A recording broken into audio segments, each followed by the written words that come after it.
Hi, everybody, and welcome to Sister Story, a podcast and video series all about possibility. I'm your host, Betsy Wiersma. This podcast and video series is our way to share ideas, insights, and experiences so we can all stand together for health and happiness. These are ideas for your toolbox, and we're happy to share them with you as we help each other on this journey. Today, we're so happy to have on the podcast and video series the amazing Amy Lane. And the crowd goes wild. Woo! Why, thank you, Betsy. I'm so excited to be here. Well, we're so glad to have you because you are a specialist in the area of home care and assistance for not only elderly, but for people who are recovering or for whatever they need. So tell everybody, introduce themselves to you and tell them a little bit about who you are and your business. All right, well, thank you so much. So home care assistants. So we are a franchise, and our goal is to help people thrive at home, or older adults, thrive at home wherever home might be. You can think of it as like assisted living in the home. Most of our clients live in their home that they've been in for many years, but we also help people in communities, whether they're in assisted living or independent living or memory care.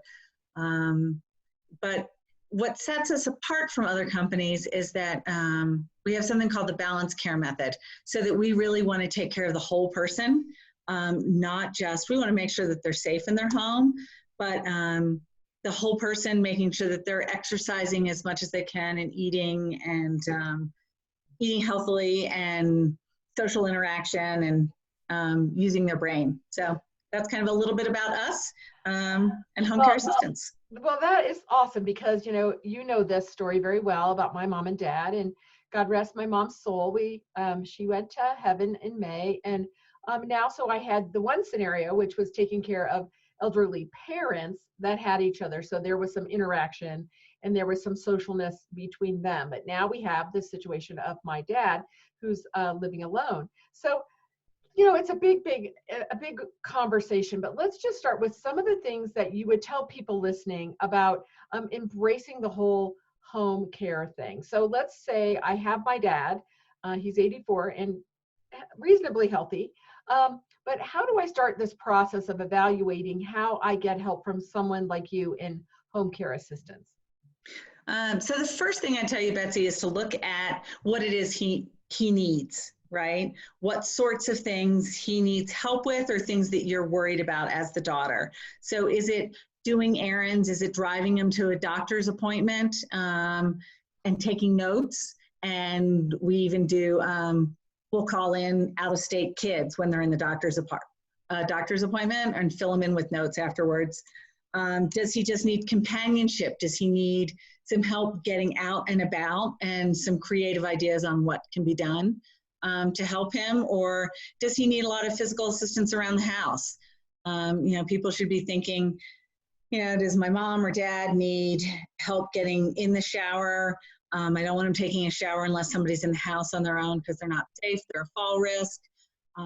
Do we need somebody that is going in and not just preparing healthy food for them, but also looking for moldy things in the refrigerator? We also change a lot of sheets for people because that's harder as you get older and do a lot of laundry. Sorry, totally lost my train of thought there. But so starting to think through what those things are that they need help with, and about, how many days a week or how many hours a week somebody might need help, and what things are lacking. Or the flip side is what sorts of things are family members doing and they're starting to feel really overwhelmed and they're losing this sight of the fact that they're a child and they've turned into a caregiver, and we can give that back to them. So those are the things that people should start thinking about of what help is needed. And then you have to start looking at the financial piece of, okay, what kind of money is there to pay for things? Is there long-term care insurance? Are they a veteran so that there's some VA money potentially available? And then, there are a lot of different things out there. We keep people in their home. Some people love to go to communities, right? The assisted living communities or independent living communities.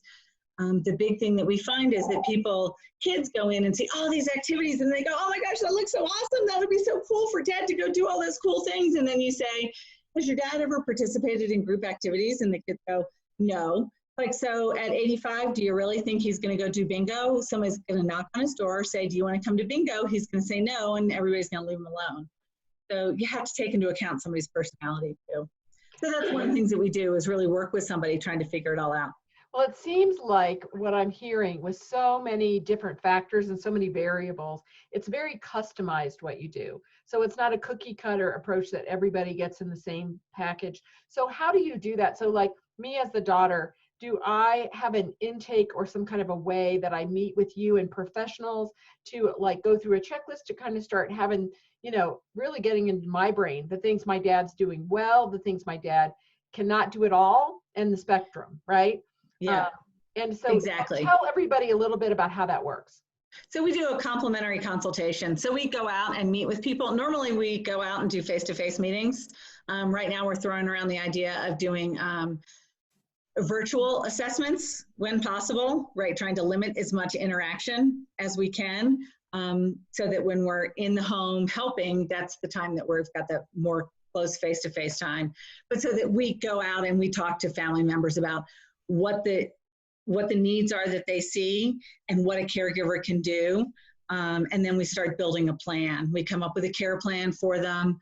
We look into different ideas for things that they can go do. You're so right. It is so totally customized. And it changes over time, right? When, you know, we had one client and her husband passed away. And I remember after he passed away, she said, oh, something to the caregiver about, oh, she just would love to go dancing again. So our client care manager looked up some ballroom dancing classes, and we changed the caregiver's schedule, and he was able to take her ballroom dancing for months. And she just loved it, right? So it's those kind of things that we can do. We're licensed by Colorado, which is awesome because you know that there is somebody watching over us. So there's a short list of things we can't do because they're considered medical, but that means the sky's the limit outside of that. On what can be done. And then we also work on, there's a lot of technology out there right now and ways that family members can be involved without being right here. Well, yeah, that really comes to mind because yesterday I said to my dad, hey, Dad, I think I can walk you through how to download Zoom. And then when I call you, you can see me. And he said, I know what you look like. I'm old. I don't do stuff like that. He said, you're beautiful. Thank you. I'm like, okay, well, I'm going to take that and I'm going to get the no. That is the 84-year-old. No, I don't need to see you on Zoom. He's, you know, day 11 in quarantine. We'll see how he is on day 30 in quarantine, you know, if he's ready to see people now. But great. So it sounds very customized. So a free consultation, and then really figuring out like where you are today, right? But the plan, I'm sure, then is flexible to go from today to tomorrow to what is needed to, again, keep the happiness of the person. And if they're secure and they're happy in their home, to then transform that home into a place that they can age and be happy at any level. Correct. Right. And so, you know, as you talk about changing, so one of our first client that we've been in business 6 years. So our first client, we went in and to help him. It was him and his wife. And after he passed away, we stayed and we now help his wife, his widow. And you know, I talked to her niece the other day who said she was depending on us just to make sure that we keep her safe.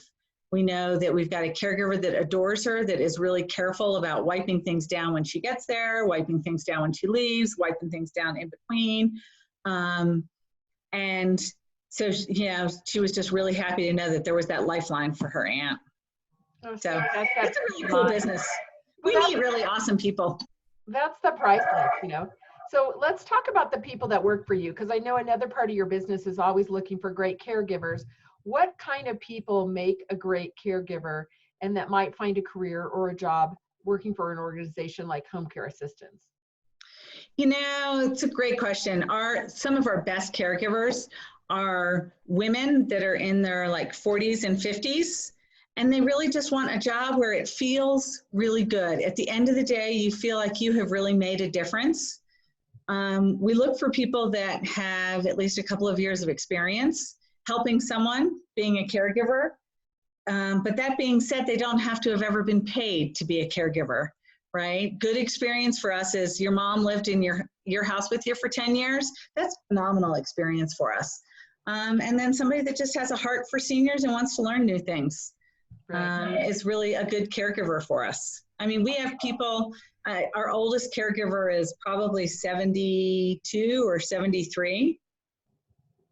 Well, there you go. See, you can be a caregiver at any age. I used to encourage my mom. I used to say, you should be one of those senior people that, go help other people, because she was so gregarious and she loved to bake and all the things that were Norma. And lastly, I want to just touch on, this is a time where a lot of people are, they're in their homes. They're not allowed to go see some of their family because of the virus happening in the world right now. What are some of the things, if you have any tips about, what seniors really need as far as connection? What are some things we can do if we can't physically go visit someone in our family to support them or to love them in a way that matters? I really think the written word is awesome. Getting mail. Wish of a Lifetime that grants wishes for seniors is working on a letter writing campaign and writing cards to seniors. We've started doing a weekly postcard newsletter to our clients that has some kind of a brain puzzle on it. Just thinking that to go out and get something in the mail, to know that you are not alone, is just so huge. And then anyone that's any bit tech, right, that has a smartphone or a computer that can look at FaceTime. There are just all kinds of awesome stories out there and things to do. But just to pick up the phone and call people, right? Write to them and call them, send them pictures. Remember really fun things that you've done together so that people know that they're not alone. I think is the biggest thing that we can do right now, whether it's for a senior or a neighbor or a friend, right? Right. It's just a really important time for personal connection. Well, exactly. It's so important. And is there any such thing as, like, some of the nursing homes and places are not letting visitors? Can people go back to their home and hire someone like you? Is there, like, reverse engineering, someone that maybe was in a center and they could choose to go and age at home? They can leave a center and they can move home. We actually have somebody that's coming back to us that just moved home today. She moved in for some long-term nursing.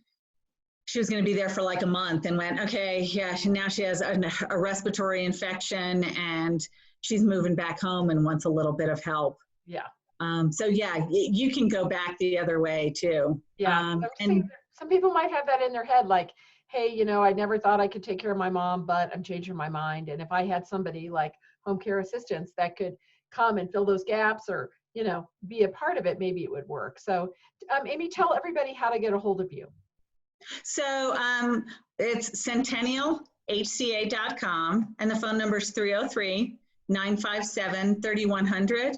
The other thing I tell you, Betsy, is on our website, in the upper right-hand corner, it says, is home care right for you? So if somebody has some of those questions you talked about at the beginning, they can go on there, and it is an online kind of survey that you fill out, and it gives you some ideas of things to think about, and it gives you a score at the end to let you know how much need there is for care for your loved one. Oh, that's so centennialhca.com. Great. Say that again, Centennial. H like home, C like care, A like assistance.com. Perfect. Well, I know you're all about champions of aging well. We're all going to do that. We're all going to age, and aging well is key. And I know that as we take care of the generation that brought us here, it's really important to have the tools and the love and the partnership of people like you, Amy. So on behalf of the entire world, I want to say thank you. On behalf of all of us with parents, which pretty much has to be everybody if you got here.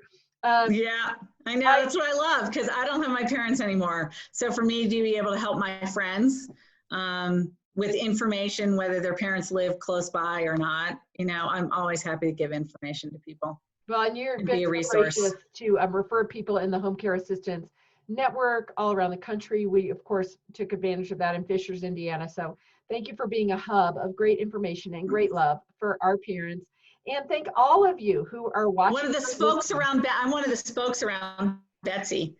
You are, yeah. You're the hub, Betsy. Yeah, well, 6 degrees of separation, Kevin Bacon, and now, I think it's me only in certain ways. Um, Thank you, everyone who is watching or listening to our Sister Strong podcast and video series. This is all about possibility, and we are going to stand together as the Global Sisterhood Network and the Global Sisterhood Podcast Network to just put good people and good work in the world as we stand together for health and happiness. We need each other on this journey. We need everybody to help us with what their gifts are, what they can do in the world. And we are committed to getting that news that you can use out into your life. Please share this podcast and video with anyone that could benefit from our uplifting ideas, our education, our inspiration, and our connection. I'm your host, Betsy Wiersma.